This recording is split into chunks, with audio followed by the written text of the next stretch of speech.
अस्सलाम वालेकुम friends. BTC को अगर वन डे टाइम फ्रेम पे देखा जाए तो ये इस वक्त आपको जो लाइन नज़र आ रही हैं ये मूविंग एवरेजेस की लाइन है और ये 4 सिंपल मूविंग एवरेजेस की लाइन मैंने ड्रॉ की हुई हैं। सेटिंग्स में जाके मैं आपको दिखा देता हूँ। ये सबसे ऊपर जो है ये 200 सिंपल मूविंग एवरेजेस है, ये क्लोज पे लगा है। उसके नीचे 100 मूविंग एवरेज है, फिर 50, फिर 21। तो ये आप देख सकते हैं कि इस वक्त सबसे जो ऊपर है वो 200 की मूविंग एवरेज है, उससे नीचे 100 की, फिर 50 की और उससे नीचे 21 मूविंग एवरेज की लाइन है। तो ये अगर इस सीक्वेंस पे अगर मार्केट मूव कर रही है तो आपको पता है ये कंप्लीट डाउन ट्रेंड है।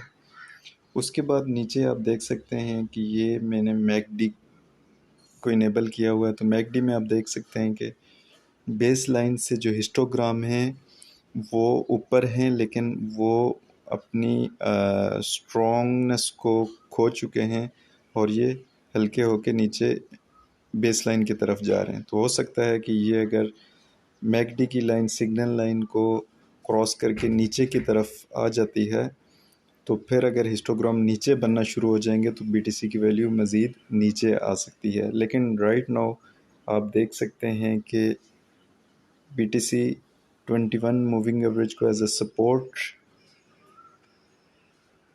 ले रही है और इसको बार बार इस पे आके 21 मूविंग एवरेज की लाइन पे आके दोबारा से BTC की वैल्यू ऊपर जा रही है। तो अभी चलते हैं 4 आवर के टाइम फ्रेम पे। 4 आवर के टाइम फ्रेम पे आप देख सकते हैं, ये मैं थोड़ा सा आपको जूम करके बताता हूँ।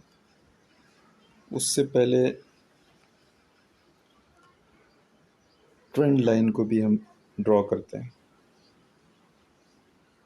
अगर मैं ट्रेंड लाइन को ड्रॉ करूं तो यहाँ से आप देख सकते हैं तकरीबन 12 मई से लेके BTC की वैल्यू इस ट्रेंड लाइन को रिस्पेक्ट करते हुए जा रही है। इससे नीचे BTC की वैल्यू नीचे नहीं आ रही। और अगर ऊपर से मैं एक ट्रेंड लाइन ड्रॉ कर लूँ तो ये आप देख सकते हैं 31 मई से लेके BTC की वैल्यू इस ट्रेंड लाइन की रिस्पेक्ट करते हुए आ रही है। और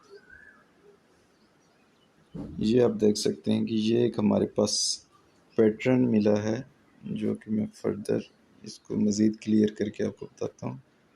यहाँ से BTC की वैल्यू अप गई है, इस ट्रेंड लाइन को रिस्पेक्ट करते हुए ये वापस नीचे आई है, देन ऊपर आई है, फिर नीचे आई है, फिर ऊपर, फिर नीचे। और इसी तरह से हो सकता है कि नेक्स्ट BTC की वैल्यू ये 31,100 के राउंड अबाउट ये जाके फिर वापस 29,700 के राउंड अबाउट जा सकती है। लेकिन अगर BTC की वैल्यू इसको ब्रेक करके ऊपर जाती है देन रिट्रेस, और फिर BTC की वैल्यू को आप देख सकते हैं अगले कुछ दिनों में 32,413 के राउंड अबाउट आप इसको देख सकते हैं। लेकिन अगर इस तरह से नहीं होता और BTC की वैल्यू ब्रेक होके नीचे आ जाती है, मैं एक और आपको ड्रॉ करके बताता हूँ। दोबारा से ये लिया और BTC की वैल्यू सपोज अभी से ही इसको ब्रेकआउट होके नीचे हो जाती है या फर्दर एक और स्टेप ऐसे करके ऊपर जाती है, फिर अगर रिजेक्शन इसको मिलती है और यहाँ से अगर नीचे आ जाती है तो इसका सबसे पहला जो टारगेट होगा वो आप देख सकते हैं, यहाँ से अगेन बाउंस बैक और देन BTC की वैल्यू को आप 28,500 के राउंड अबाउट देख सकते हैं। ये है लॉन्ग टर्म, यानी कि कुछ दिनों तक इन्वेस्टमेंट अगर की जाए तो। इसके बाद सिंपल मूविंग एवरेजेस को मैं 4 आवर के टाइम फ्रेम पे लगा के दिखाऊं तो इसमें भी तकरीबन सारी लाइनें एक पॉइंट पे फोकस हो रही हैं। इसका मतलब है ये कंट्रैक्शन हो रहा है। ये कंट्रैक्शन कैसे, मैं बोलिंजर बैंड को ओपन करके आपको बताता हूँ। तो बोलिंजर बैंड जिस तरह से आप देख लें कि यहाँ कंट्रैक्शन हुआ है 29 मई को। कंट्रैक्शन के बाद फिर ब्रेकआउट और मार्केट ऊपर गई, फिर यहाँ से कंट्रैक्शन, फिर ब्रेकआउट, फिर अभी कंट्रैक्शन होने जा रहा है और फिर ब्रेकआउट होकर मार्केट ऊपर या नीचे आ सकती है। और अगेन मैं 1 आवर के टाइम फ्रेम पे जाऊं तो ये आप यहाँ मज़ीद क्लियर देख सकते हैं।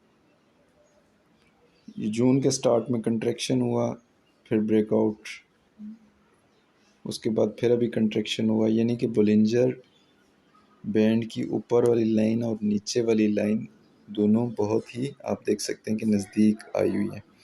तो उसके बाद अगेन कंट्रैक्शन और ट्रेंड लाइन को जिस तरफ से वो ब्रेकआउट करें तो उस तरह से ब्रेकआउट करके ये आगे इस तरह से जा सकते हैं। तो इसके अलावा सिंपल मूविंग एवरेज को भी मैं हटा देता हूँ, ट्रेंड लाइन को भी हटा देता हूँ। और अभी अगर बात की जाए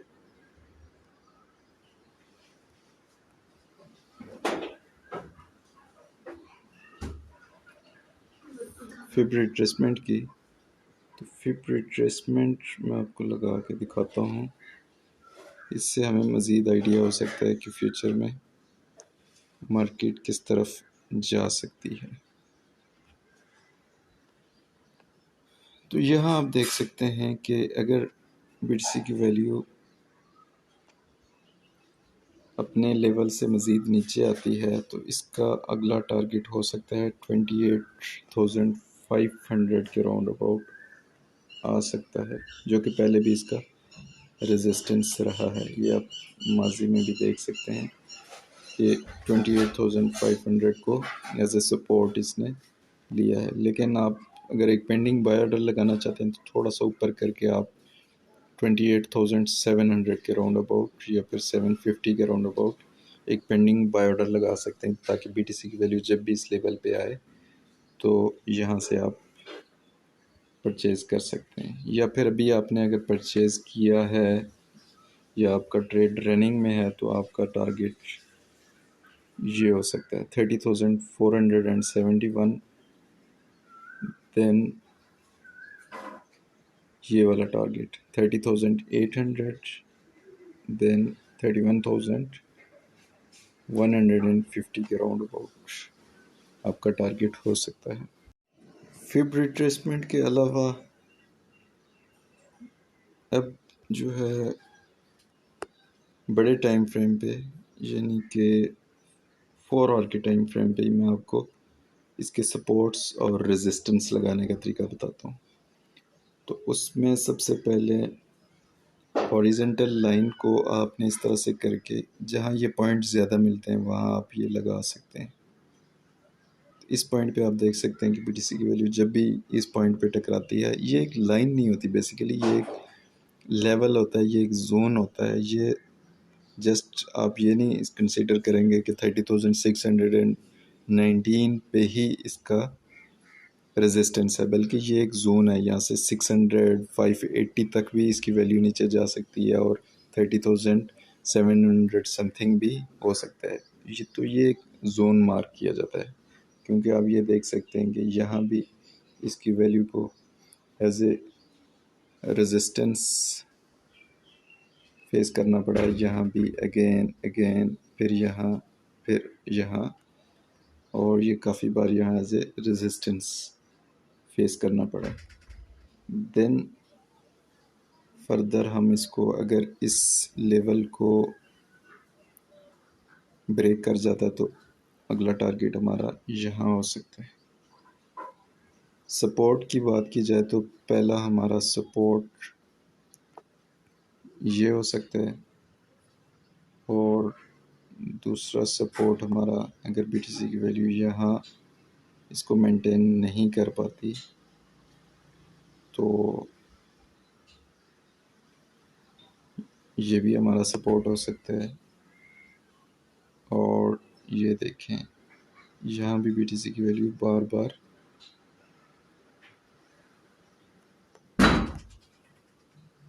एज ए सपोर्ट के तौर पे इस लेवल को भी BTC ने यूज़ किया। तो ये हमारे इम्पोर्टेंट लेवल्स हैं, तो इसके मुताबिक आप इसको ट्रेड ले सकते हैं। तो अगेन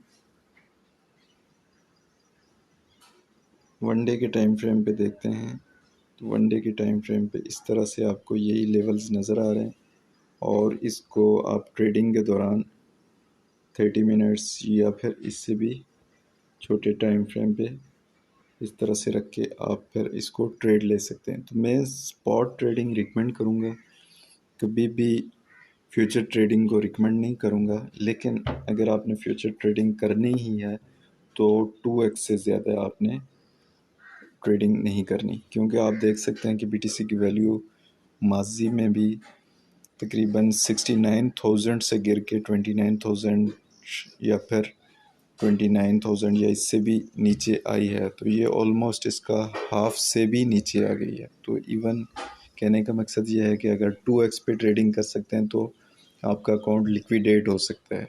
तो सेफ साइड सबसे बेस्ट यही है कि आप जो भी ट्रेडिंग करते हैं आप स्पॉट ट्रेडिंग में करें, ताकि आपकी इक्विटी या फिर जो आपका प्रिंसिपल अमाउंट है वो सेफ रहे।